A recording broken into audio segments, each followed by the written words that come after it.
Hello दोस्तों, आज मैं फिर से आप सभी के लिए एक स्टोरी लेकर आ गया हूँ जिसका नाम है मैं तुम्हारे पास कभी वापस नहीं आऊँगा पार्ट 5। अगर आपने पार्ट 1 से पार्ट 4 तक नहीं देखा है तो पहले आप वो देखिए, नहीं तो ये स्टोरी आपको समझ में नहीं आएगी। मैं पार्ट 1 से पार्ट 4 तक का लिंक डिस्क्रिप्शन में दे दूँगा। तो चलिए आज की स्टोरी शुरू करते हैं। रूही अपने रूम में बैठी डायरी को देखे जा रही थी। जब से डिम्पल उसकी लाइफ में आई है उसने अपनी पूरी लाइफ चेंज कर ली थी। कुछ सोच उसने उस डायरी को खोला और उसे पढ़ना शुरू किया। अगले दिन डिम्पल और श्वेता दोनों कॉलेज पहुँचे।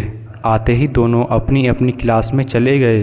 डिम्पल जब अपनी क्लास में पहुँची तो उसने देखा सिद्धार्थ पहले से ही वहाँ आ चुका था। सिद्धार्थ को देखते ही डिम्पल के चेहरे पर कभी ना जाने वाली मुस्कान आ गई। अचानक उसे कल का हादसा याद आ गया जब वो एक दूसरे से काफ़ी नज़दीक थे। ये याद आते ही डिम्पल के गाल सुर्ख लाल हो गए, जिसके बाद डिम्पल चुपचाप अपनी सीट पर आकर सिद्धार्थ के बगल में बैठ गई। सिद्धार्थ डिम्पल को देखता है और बोलता है हाय गुड मॉर्निंग। डिम्पल भी कहती है गुड मॉर्निंग। सिद्धार्थ कहता है और तुम्हारे नोट्स हो गए? डिम्पल कहती है हाँ। अपने बैग से नोटबुक निकाल। ये उसकी नोटबुक उसे देने लगी और कहती है थैंक यू। सिद्धार्थ कहता है इसमें थैंक यू की क्या बात है, आखिर हम दोस्त हैं। डिम्पल हैरानी से कहती है हम दोस्त हैं? सिद्धार्थ कहता है क्यों नहीं, क्या ये तुम्हें पसंद नहीं है? डिम्पल हड़बड़ा कर कहती है नहीं नहीं मुझे तो पसंद है। उसने जैसे ही अपनी बात पर गौर किया उसने मन ही मन अपना सर पीट लिया। कहती है मेरा कहने का मतलब है मुझे आपकी दोस्ती से कोई प्रॉब्लम नहीं है। सिद्धार्थ कहता है तो बस ये थैंक यू की माला मत जबा करो और प्लीज़ वापस अब नहीं, ओके? डिम्पल सर हिलाकर कहती है ओके। तभी एक स्टूडेंट उनकी क्लास में आता है और अनाउंसमेंट करता है कि प्रिंसिपल ने सभी स्टूडेंट को अपने असेंबली हॉल में बुलाया है। जिसके बाद ही स्टूडेंट क्लास के बाहर जाने लगते हैं। असेंबली हॉल में सभी स्टूडेंट प्रिंसिपल के आने का वेट कर रहे थे तो कुछ अपनी ही दुनिया में मगन थे। डिम्पल और श्वेता साथ ही बैठकर बातें कर रहे थे। डिम्पल कहती है श्वेता तुझे क्या लगता है सर ने सभी स्टूडेंट को ऐसे क्यों बुलाया होगा? श्वेता कहती है क्या पता, अब ये तो सर के आने के बाद ही पता चलेगा। थोड़ी देर बाद ही प्रिंसिपल वहाँ आते हैं जिससे सभी स्टूडेंट शांत हो गए। प्रिंसिपल कहते हैं स्टूडेंट्स आप सब सोच रहे होंगे कि मैंने अचानक आप सबको क्यों बुलाया है। दरअसल आज हमारे बहुत पुराने स्टूडेंट यहाँ आए हैं जो आज एक मशहूर बिजनेसमैन हैं। हम चाहते हैं कि वो स्टेज पर आएँ और आप सभी से 2 शब्द कहें। Please welcome mister Abhimanyu Singh. ये नाम सुनते ही श्वेता के चेहरे के भाव बदलने लगे। उसका पूरा शरीर काँपने लगा था जिससे डिम्पल महसूस कर पा रही थी। डिम्पल कहती है श्वेता क्या तू ठीक है? तू अचानक ऐसे काँप क्यों रही है? श्वेता कहती है कुछ नहीं, मैं ठीक हूँ। उधर मिस्टर अभिमन्यु बोलना शुरू करते हैं इससे पहले भी कई लोगों ने आपको मोटिवेट किया होगा, कहा होगा मेहनत करो, कोशिश करते रहो, हार मत मानो, कामयाब बनो तभी खुश रहोगे। लेकिन क्या सच में आप खुश रहोगे? नहीं, तब तक तो नहीं रह पाओगे जब आपके पास उस खुशी को बांटने वाला कोई ना हो। मैंने अपनी लाइफ में इतना पाया नहीं है जितना खोया है। ये मशहूर बिजनेसमैन सुनने में कितना अच्छा लगता है, पर सच कहूँ तो मैं बिल्कुल भी खुश नहीं हूँ क्योंकि मैं अकेला हूँ। मैं ये नहीं कहता कि पैसा रुतबा मत कमाइए, आपके जो भी सपने हैं उन्हें पूरा कीजिए, लेकिन उसके पहले कभी उस इंसान को मत छोड़िएगा जिसने आपका बुरे समय में साथ दिया हो। क्योंकि नाम तो आप कमा लोगे लेकिन अगर आपने उस खास इंसान को खो दिया तो आप कभी खुश नहीं रह पाओगे। मैंने भी अपनी ज़िंदगी में 2 खास इंसानों को खो दिया, इसलिए आज मेरे पास नाम की खुशियां हैं और इन्हें बांटने वाला कोई नहीं है। एक स्टूडेंट कहता है सर अगर आपको प्रॉब्लम ना हो तो आपके वो खास इंसान कौन थे, प्लीज़ बताइए। अभिमन्यु बताते हैं मेरी पत्नी दिव्या सिंह और मेरी बेटी श्वेता सिंह। ये सुनते ही डिम्पल श्वेता को देखने लगी जिसकी आंखें इस वक्त नम थी। अभिमन्यु कहते हैं अब मैं आप सबसे जाने की इजाज़त चाहता हूँ। इतना कहकर अभिमन्यु वहाँ से चले गए और प्रिंसिपल ने भी अपने बच्चों को अपनी अपनी क्लास में जाने को कहा। डिम्पल कहती है श्वेता तू ठीक है ना? क्या वो तेरे पापा थे? श्वेता अपने होश में नहीं थी, वो अपने आप में बड़बड़ाए जा रही थी। श्वेता कहती है, वो इंसान यहाँ क्यों आया था? अब उन्हें मुझसे क्या चाहिए? डिम्पल कहती है, श्वेता क्या वो जानते हैं कि तू ही उनकी बेटी श्वेता है? श्वेता कहती है, नहीं, मैं उनकी बेटी नहीं हूँ, वो मेरे कुछ नहीं लगते। किसी दूसरे का पाप कहा था ना मुझको, तो आज मुझे अपनी बेटी क्यों कह रहे हैं? डिम्पल कहती है, श्वेता शांत हो जा और जो मैं पूछ रही हूँ उसका जवाब दे। क्या उन्हें मालूम है? श्वेता कहती है, जिस इंसान ने आज तक मेरे हाल चाल नहीं लिया उन्हें कैसे मालूम होगा? डिम्पल कहती है, ठीक है, अगर तू ठीक है तो क्लास में चले, नहीं तो हम घर जा सकते हैं। श्वेता कहती है, नहीं मैं ठीक हूँ, मुझे क्लास में जाना है। डिम्पल श्वेता को उसके क्लास में छोड़ने अपने क्लास से चली गई। सिद्धार्थ कहता है, तुम असेंबली में से अचानक कहाँ गायब हो गई थी? डिम्पल कहती है, कहीं भी तो नहीं, बस अपनी फ्रेंड के साथ थी। सिद्धार्थ कहता है, अच्छा। तभी क्लास में प्रोफेसर आ जाते हैं। सभी स्टूडेंट उन्हें मॉर्निंग विश करते हैं और प्रोफेसर उन्हें बैठने को कहकर पढ़ाना शुरू करते हैं। श्वेता और डिम्पल अपने घर पहुंचती हैं। जैसे ही उन्होंने दरवाज़ा खोला, उनके सामने कुर्सी पर बैठा अभिमन्यु सिंह नज़र आया। अभिमन्यु श्वेता के पास आकर कहता है, कितनी देर लगा दी तुमने बेटा? तुम्हें पता है मैं कब से तुम्हारे इंतज़ार कर रहा हूँ। और डिम्पल को देखकर कहते हैं, तुम डिम्पल हो ना, मेरी बेटी की दोस्त कम बहन ज़्यादा? डिम्पल और श्वेता हक्का बक्का रह गई थी। वो एक दूसरे को देखे जा रही थीं। अभिमन्यु कहता है, तुम दोनों एक दूसरे को देखते रहोगे या कुछ बोलोगी? डिम्पल कहती है, आप दोनों बात कीजिए, मैं आपके लिए कॉफ़ी लाती हूँ। श्वेता डिम्पल को रोककर कहती है, डिम्पल तू इस इंसान के लिए कुछ नहीं लाएगी, समझी? डिम्पल कहती है, श्वेता मेरे पापा कहते हैं अगर हमारे घर शैतान भी मेहमान बन कर आए तो वो भी हमारे लिए भगवान होते हैं, इसलिए तू यहाँ बैठ, मैं अभी कुछ लाती हूँ। डिम्पल किचन में चली जाती है। श्वेता अभिमन्यु से कहती है, कहिए क्या बात करनी है आपको मुझसे? अभिमन्यु कहते हैं, बातें तो होती रहेगी, पहले अपनी बेटी को ज़रा देख तो लूँ। बेटी? कौन बेटी? किसकी बेटी? वो बेटी जिसे आपने 15 साल पहले अपनाने से भी मना कर दिया था। आपका और मेरा रिश्ता उसी दिन ख़त्म हो गया था जब आपने मेरी माँ की जान ली थी, इसलिए मुझे अपनी बेटी कहना बंद कीजिए। अभिमन्यु कहते हैं, श्वेता वो मेरी मजबूरी थी, जो मैं चाह कर भी तुम्हें और तुम्हारी माँ को अपना नहीं पा रहा था। श्वेता कहती है, ऐसी भी क्या मजबूरी जिसकी वजह से 15 साल में एक बार भी आपने मुझसे मिलने तक की कोशिश नहीं की? अभिमन्यु कहते हैं, मैं सब बताऊंगा, बस एक बार तू मेरी बात शांति से सुन ले। श्वेता कहती है, मुझे कुछ नहीं सुनना, आप प्लीज़ जाइए यहाँ से। डिम्पल कहती है, श्वेता। किचन से बाहर आते हुए डिम्पल ने श्वेता को पुकारा। श्वेता ने जब डिम्पल की तरफ देखा तो डिम्पल के साथ उसके मामा भी वहाँ मौजूद थे। श्वेता के मामा कहते हैं, अभिमन्यु मुझे यहाँ लेकर आया है। डिम्पल कहती है, श्वेता आधी अधूरी बात और ज्ञान दोनों हमारे लिए अच्छा नहीं होता है, एक बार अंकल की बात तो सुन लो। श्वेता ने डिम्पल की बात मान ली। श्वेता कहती है, कहिए क्या कहना चाहते हैं आप?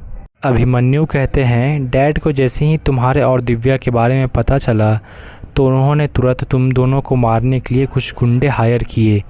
वो तो शुक्र है कि माँ ने मुझे इस बारे में बता दिया, जिसके बाद ही मैं डैड से मिलने हवेली पहुँचा।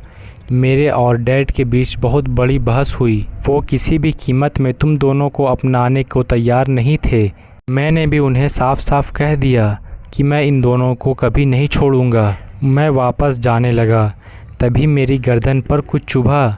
मैंने मुड़कर देखा तो डैड अपने हाथ में एक इंजेक्शन लिए थे।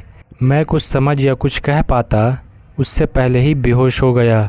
जब आँख खुली तो अपने आप को अपने रूम में बंद पाया। मेरे हाथों को जंजीरों से बांध दिया गया था ताकि मैं भाग ना सकूं। मेरे पास मेरा फ़ोन भी नहीं था जो मैं तुम दोनों से बात कर पाता। मैंने भी बाहर निकलने की बहुत कोशिश की, लेकिन एक बार भी कामयाब नहीं हो पाया। और एक दिन वो मुझसे मिलने मेरे पास आए और मुझसे एक लड़की की तस्वीर दिखाई जिसका नाम रोशनी था। वो मुझे रोशनी से शादी करने के लिए फ़ोर्स करने लगे और तुम दोनों से रिश्ता तोड़ने को कहा। मैं जब नहीं माना तो उन्होंने मुझे धमकी दी कि वो दिव्या और तुम्हें मार देंगे। मेरी जैसी हालत थी, अगर तुम दोनों किसी मुसीबत में होते तो भी मैं तुम्हारी किसी भी तरह की कोई मदद नहीं कर पाता। मेरे पास उनकी बात मानने के अलावा और कोई दूसरा चारा नहीं था। मैं तो उन्हें खुदकुशी की धमकी भी नहीं दे सकता था, क्योंकि मैं जानता था उनके लिए मुझसे ज़्यादा ज़रूरी उनकी वो झूठी इज्जत है। मैं एक ख़ास मौके की तलाश में था, जो मुझे मिला भी तो वो मेरी सगाई का दिन। जब मैं उस रूम से बाहर आया था, मैंने सोच लिया था जैसे ही मौका मिलेगा मैं वहाँ से भाग जाऊँगा और तुम दोनों को लेकर बहुत दूर चला जाऊँगा, जहाँ डैड की परछाई भी हम पर ना पड़े। लेकिन तुम दोनों उस दिन उस हवेली में आ गए जब तुम मेरे पास आकर मुझसे लिपटी थी। इतने दिनों बाद तुम्हें अपने पास देखकर अपने सीने से लगाने का मन किया, पर मैं नहीं कर सकता था। वहाँ डैड के आदमी मौजूद थे, जिनकी बंदूक का निशाना तुम दोनों थी।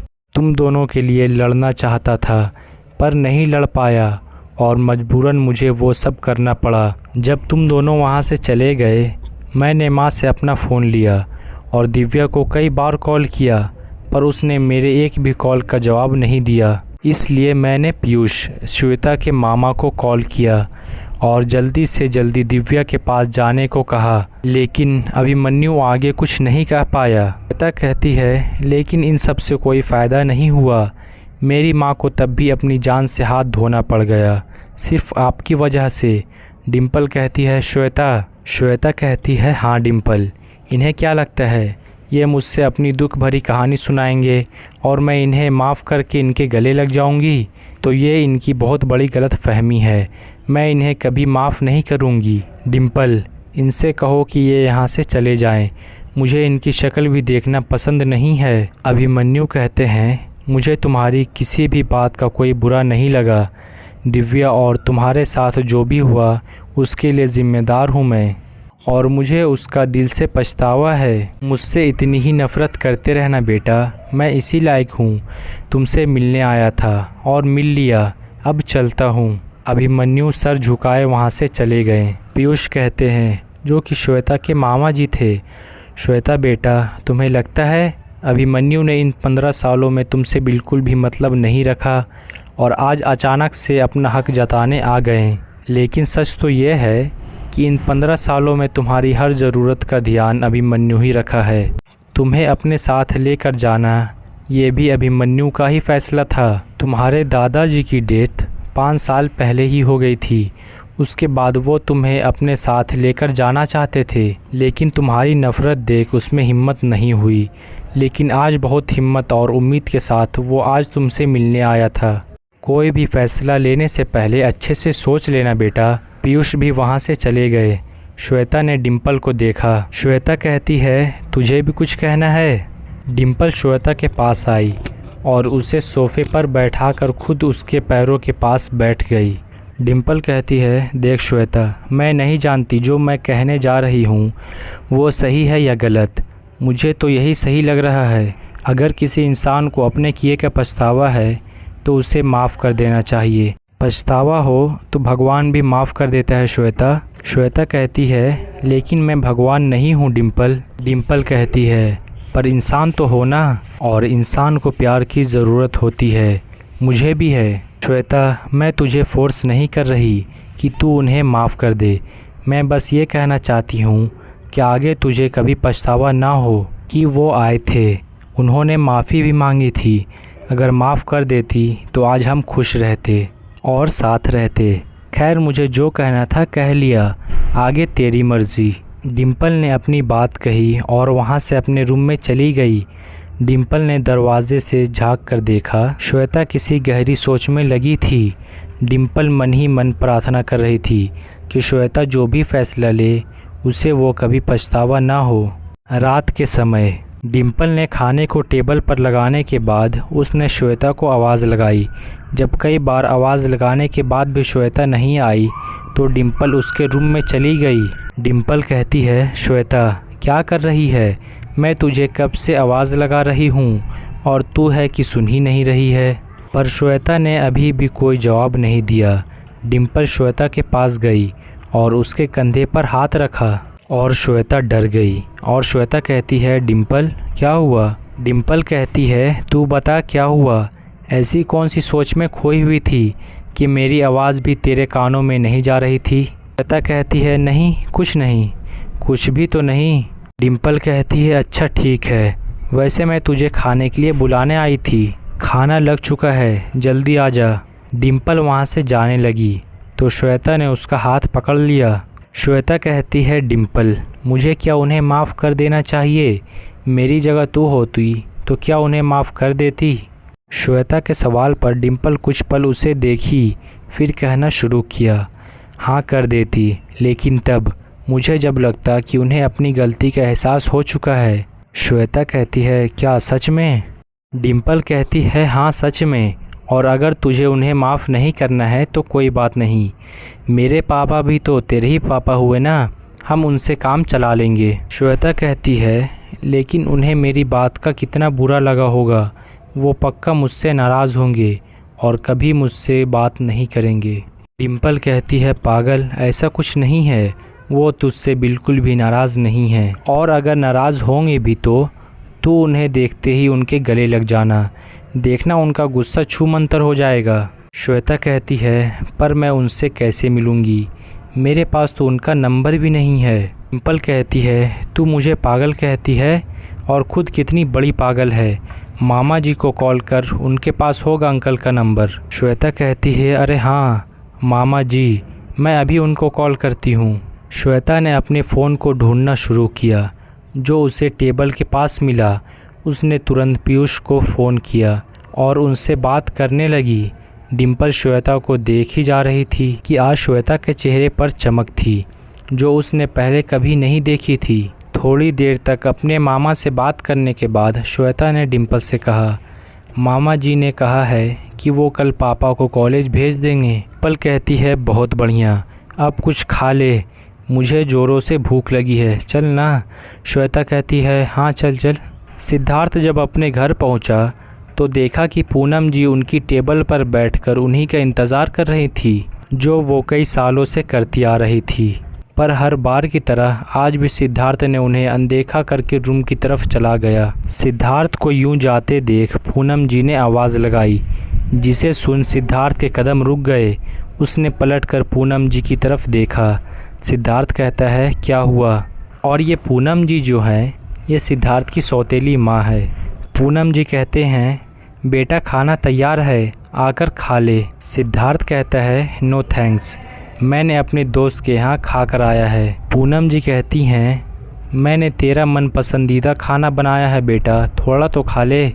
सिद्धार्थ गुस्से में चिल्लाते हुए कहता है नहीं खाना है मुझे, बार बार बोलकर क्यों मुझे हेरिटेट कर रही हैं, मुझे आपके हाथ का बना हुआ खाना नहीं खाना है। तभी एक तेज़ दमदार आवाज़ आई, जिसे सुन पूनम जी और सिद्धार्थ दोनों हदस गए, और ये आवाज़ थी महेंद्र जी की, जो कि सिद्धार्थ के पापा थे। महेंद्र गुस्से में सिद्धार्थ के पास आए और एक ज़ोरदार थप्पड़ सिद्धार्थ के गाल पर जड़ दिया, जिससे सिद्धार्थ का मुंह दूसरी तरफ हो गया। वो टेढ़ी नज़रों से पूनम जी को घूरे जा रहा था। महेंद्र जी गुस्से में कहते हैं ये क्या तरीका है अपने बड़ों से बात करने का, अभी के अभी पूनम जी से माफ़ी मांगो। पर सिद्धार्थ अभी भी उन्हें बस घूरे जा रहा था। सुनाई नहीं देता, मैंने माफ़ी मांगने को कहा। उन्होंने सिद्धार्थ को मारने के लिए दोबारा हाथ उठाया था कि पूनम जी बीच में आ गई। पूनम जी कहती हैं क्या कर रहे हैं आप, बच्चा है वो। महेंद्र जी कहते हैं ये और बच्चा है, ये तुम्हें कहाँ से बच्चा नज़र आता है। सिद्धार्थ अभी अपने माँ से माफ़ी मांगो और अपने रूम में जाओ। सिद्धार्थ पूनम जी को घूरते हुए कहता है सॉरी, और तेज़ कदमों के साथ अपने रूम में चला गया। पूनम जी परेशान होते हुए कहती हैं क्या किया आपने, देखिए वो बिना खाए ही चला गया। महेंद्र जी कहते हैं तुम्हें लगता है वो तुम्हारे हाथ का खाना खाएगा, और वो कोई छोटा बच्चा नहीं है, जब भूख लगेगी तब अपने से खा लेगा। महेंद्र जी भी गुस्से में वहाँ से चले गए, और वहीं सीढ़ी पर खड़ी गौतमी जी, जो कि सिद्धार्थ की सौतेली माँ की माँ थी, ये सब देख रही थी, और इस वक्त उसके चेहरे पर एक कुटिल मुस्कान थी। सिद्धार्थ अपने रूम में रश्मि जी की फ़ोटो, जो कि सिद्धार्थ की अपनी माँ थी, उसे सीने से लगाता है और उनसे बातें किए जा रहा था। देखो माँ, आज पापा ने उस औरत के लिए मुझ पर हाथ उठाया। उसके लिए सब ज़रूरी है, सिवाय मेरे। मुझे उनका प्यार कभी नहीं मिलेगा। आई प्रॉमिस माँ, पापा के प्यार के लिए मुझे जो करना पड़ेगा मैं वो करूँगा। सिद्धार्थ के रूम के बाहर खड़ी पूनम ये सब सुन के रोई जा रही थी। पूनम जी कहती हैं, कृष्णा जी, मैं आपके आगे हाथ जोड़ती हूँ। मुझे मेरा बेटा और मेरे बेटे को उनके पापा का प्यार दे दीजिए। पूनम जी दोबारा सिद्धार्थ के रूम की तरफ झांकती हैं तो उन्हें सिद्धार्थ सोया हुआ नज़र आता है। वो रूम के अंदर गई और उसे अच्छे से सुलाया और चादर को ओढ़ाकर उसके माथे पर चूमा और सिद्धार्थ के रूम से बाहर चली गई। अगली सुबह डिम्पल और श्वेता वक्त से पहले ही कॉलेज पहुंच गए थे। श्वेता की नज़रें अभिमन्यु को ही ढूंढ रही थीं। इस स्टोरी का पार्ट 6 आप ज़रूर देखिएगा, जो कि कल आएगा। और ये कहानी आगे चल के बहुत ज़्यादा इंटरेस्टिंग है, इसीलिए इस कहानी को मिस मत करिएगा। तो मिलते हैं फिर कल की वीडियो में।